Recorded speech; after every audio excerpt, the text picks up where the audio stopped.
Pass করে হাত তুলতে লজ্জা করে, ঘৃণা হওয়া দরকার। শিখে নিন ওদের কাছ থেকে ওরা কি করলেন আর আমরা কি করলাম। অনুকূল ঠাকুর এত বড় হলো কেন? দীক্ষা কারো কাছে নেয় নাই, তার মায়ের কাছে নিয়েছিল। স্যার আইজাক নিউটন এত বড় বিজ্ঞানী, ভগবান বিশ্বাস করেছিল। আইনস্টাইন বিখ্যাত বিজ্ঞানী, জীবনে আমিষ খায় নাই, চিরকাল নিরামিষ খেয়েছে। সচিন টেন্ডুলকরের ওপরে একজন ব্যাটসম্যান হয়ে গেল, তার নাম বিরাট কোহলি। যারা পড়াশোনা করছেন দেখছেন তারা দেখে নেবেন, বিরাট কোহলি এবং অনুষ্কা স্বামী স্ত্রী দুজনে মিলে নিরামিষ খায়। অনেকে বলে নিরামিষ খেলে দুর্বল হয়ে যাবে, ওদের কাছে শিখে নিন নিরামিষ খেয়েও পৃথিবীর 1 নম্বর ব্যাটসম্যান হয়ে গেল, যার হাতের জোরে বারবার 6 মারতে পারে। ভুল সিদ্ধান্ত নেবেন না, ঠিক সিদ্ধান্ত নেবেন। কেন? নিরামিষ খাবার জন্য শরীরটা তৈরি হয়েছে, আমিষ খাবার জন্য নয়। যে যত খায়, যে যত ভোগী সে তত রোগী, আর যে যত ত্যাগী সে তত নিরোগী। মায়েরা, নবাব হোসেন শাহ যেই না দাঁড়িয়ে আছে, মুকুন্দ সরকার গাইছে আর নবাব শুনছে। কি সুন্দর গাইছো, মুকুন্দ গাইছে। ওগো প্রভু, আমি তোমাকে সোনার মন্দির তৈরি করে দিতে পারলাম না, মন মন্দিরে রাখবো। নবাব শুনছে আর মুকুন্দ গাইছে, আমার মন তবে পাবে কিছু। মায়েরা, সোনার কলসি যতই দামি হোক না কেন, একজনের কাছে কিন্তু মাথা নত করতে হয়। বলুন কার কাছে? জোরে বলবেন। গ্লাসের কাছে। আপনি কয়েকশো কোটি টাকার মালিক হতে পারেন, যদি বৈষ্ণবের চরণে, ভগবানের চরণে মাথা নিচু না করতে পারেন, আপনার টাকা পয়সার কোনো দাম থাকবে না। মায়েরা, ভগবান একটা কথাতেই সব জবাব দিয়ে দিয়েছে, সব একটা কথাতে। পৃথিবীতে 750 কোটি মানুষের বাস, ভাষা হলো 7000। ভগবান একটা কথাতে উত্তর দিয়ে দিলেন। ভগবানকে ভজন করতে গেলে মন মনা মদ ভক্ত। মায়েরা, মন্দিরে যাবেন, 4টে আপেল 4টে কলা নিয়ে যান, জোরে বলুন ভগবান খাই, জোরে বলুন হ্যাঁ না না খাই। তাহলে আপনারা কাল থেকে নিয়ে যাবেন না। ভগবান খায় না, ভগবান কি করে দেখে। তুমি যে 4টে আপেল 4টে কলা নিয়ে গেলে, প্রেমের ভাবে নিয়ে গেলে না অহংকারের ভাবে নিয়ে গেলে? অহংকারটাকে ফেলে দেয় আর প্রেমটুকু গ্রহণ করে। মুকুন্দ নরহরি যখন দুজন চুপচাপ দাঁড়িয়ে আছে, ভক্ত যদি কাইমনে কোনো বাঞ্ছা করে, ভগবানের সাধ্য নাই সেই বাঞ্ছা নাই পুরে। মহাপ্রভু শিবাসকে বলল, শিবাস, 2 ভাই আমাকে দেখবার জন্য এসেছে, ভক্ত যদি বারবার আমার দেখার ইচ্ছা করে, আমি কি ভক্তকে না দেখা দিয়ে থাকতে পারি? ও শিবাস, চলো চলো, সুরধ্বনি তীর দিয়ে একবার আমরা চলে যাই নাম করতে করতে, ওরা 2 ভাই আমাদের দর্শন করুক। মায়েরা, মনে মনে যদি সত্যি ভগবানকে পাবো বলেন, ভগবানকে পাবেন। মুকুন্দ সরকার নরহরি চুপচাপ বসে বসে ভাবছে, কখন প্রভু বেরিয়ে আসে একবার দেখবো। মহাপ্রভু ভক্তের ইচ্ছা পূর্ণ করবার জন্য সুরধ্বনি তীর দিয়ে হরিনাম গাইতে গাইতে যাচ্ছে, আর 2 ভাই মিলে দর্শন করছে। কি গাইছে? সুরধ্বনি তীরে তেরা মহাবিল সমবয় বালক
আপনারা যারা বসতে পেয়েছেন তারা ভাগ্যবান।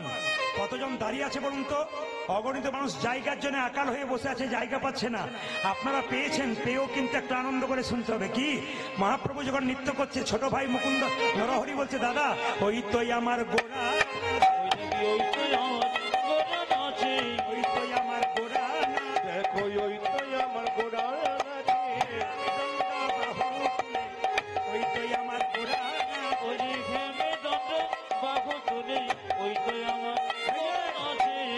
যার যেমন ভাব তার তেমন লাভ।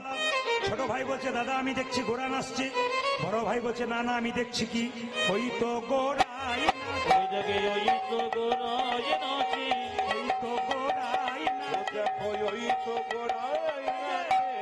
একজন বলছে ওই তো গোড়া নাচে, বড় ভাই বলছে আমি দেখছি ওই তো গোড়াই নাচে, ওই তো গোড়াই নাচে, অন্তরে যা শ্যাম নাচে, বাইরে গোড়াই নাচে, অন্তরে যা শ্যাম নাচে, বাইরে গোড়াই নাচে, অন্তরে যা শ্যাম নাচে, বাইরে গোড়াই, ওজারি অন্তরে যা শ্যাম নাচে, বাইরে গোড়াই নাচে, সদর ধরে তেরে নীলমা বিরাস, নমঃ গৌর হে, সদর তীরে তীর মহাদিল তয় সমবয় মানব সঙ্গে।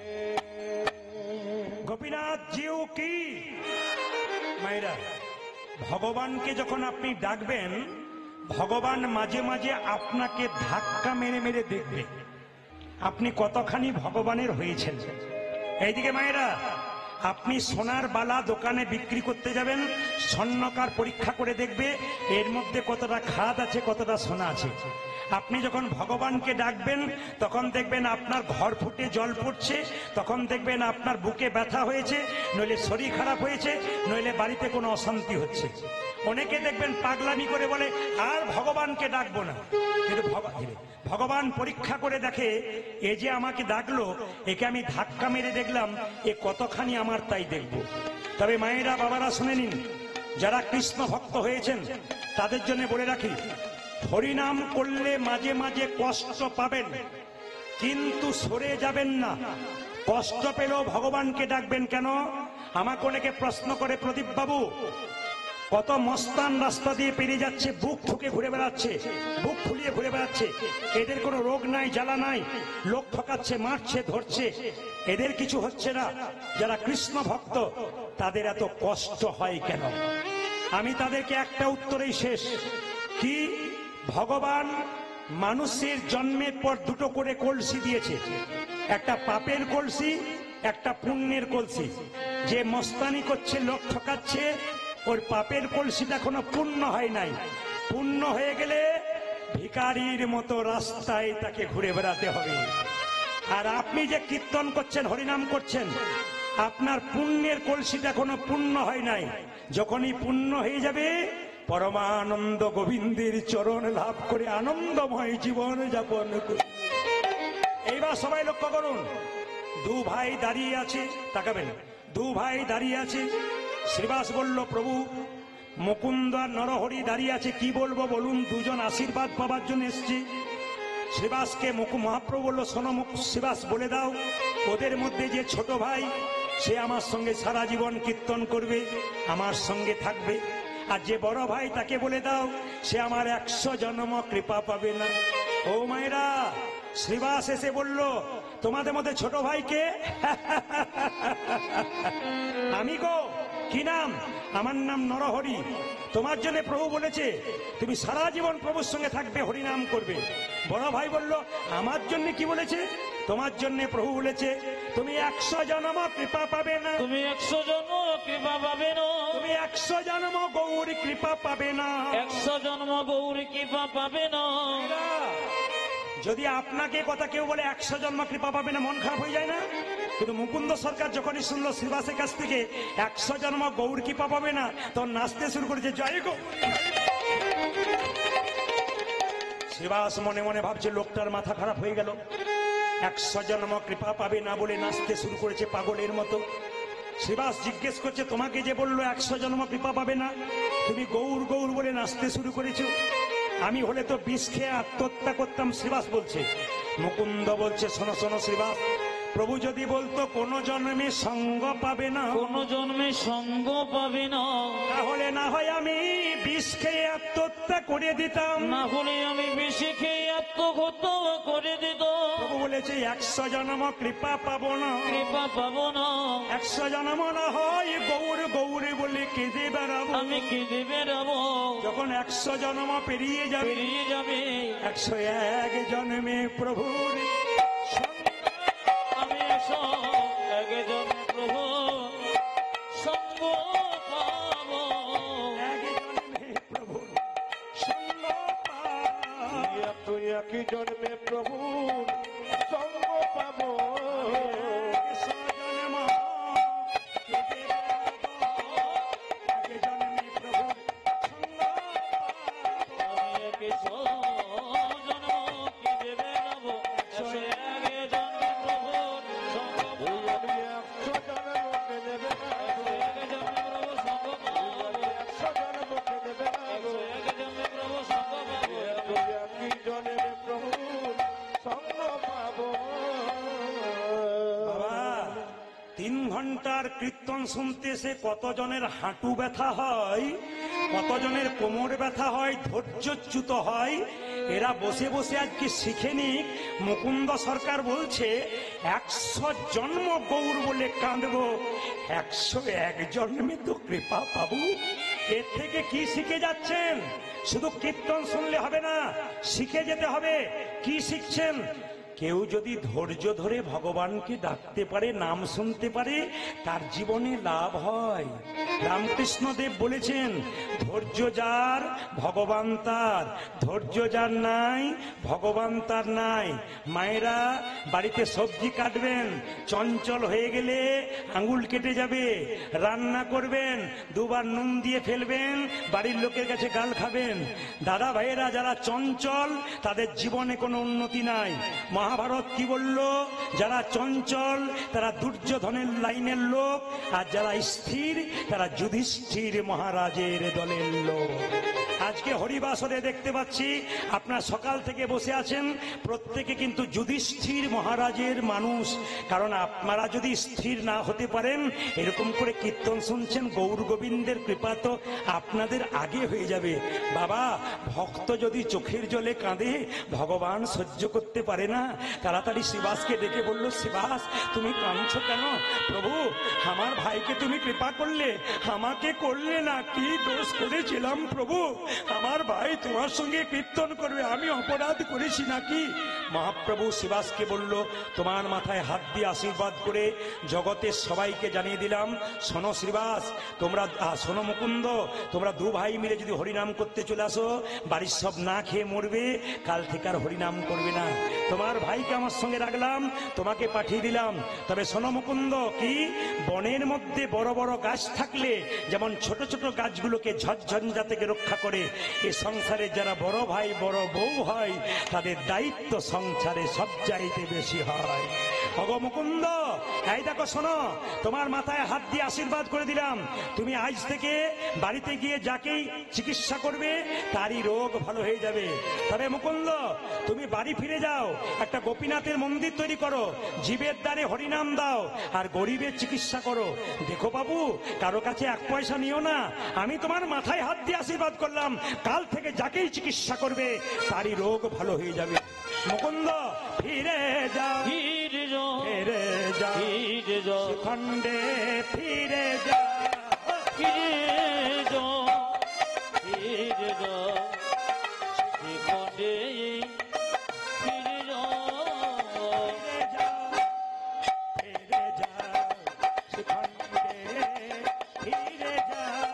আজ ফিরে যাও, ফিরে যাও, শিখতে ফিরে যাও। দারে দারে গিয়া চরণে ধরিয়া, গরে গরে গিয়া চরণে ধরিয়া, দারে দারে গিয়া চরণে ধরিয়া, ও তুমি দাঁড়িয়ে দাঁড়িয়ে গিয়া চলো রে দুনিয়া। হরি রাম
মুকুন্দ চলিলা মুকুন্দ চলিলা শ্রীখণ্ড গ্রামেতে আমি সেখান গ্রামেতে আসি শ্রীখণ্ড গ্রামেতে আসি আজ শ্রীখণ্ড গ্রামেতে আসি উপনীত হইলা উপনীত হইলা আমি সেখান গ্রামেতে আসি উপনীত হইয়া উপনীত হইয়া বল হরি বল বলো বলো হরি বল বল হরি বল বলো বলো হরি বল কীর্তনের ফাঁকে ফাঁকে কত সুন্দর শিক্ষা আছে, বাস্তব শিক্ষা। তাকাবেন আমার দিকে। মুকুন্দ সরকার বাড়ি ফিরে এলো, মন্দির তৈরি করে দিল। আপনারা যারা কীর্তন শুনে বাড়ি যাবেন তাদের কাছে নিবেদন রইল, যারা নতুন বাড়ি তৈরি করবেন, মন্দির করবেন, তাদের জন্য একটা সুন্দর কথা বলে যাই। আমার কথা নয়, এই কথাটি হচ্ছে খনামা, খনার বচন। ও মায়েরা, বাড়ি তৈরি করতে গেলে খনামা বলেছে যে দক্ষিণ দুয়ারি ঘরের রাজা, পূব দুয়ারি তার প্রজা, উত্তর দুয়ারির খাজনা নাই, পশ্চিম দুয়ারির মুখে ছাই।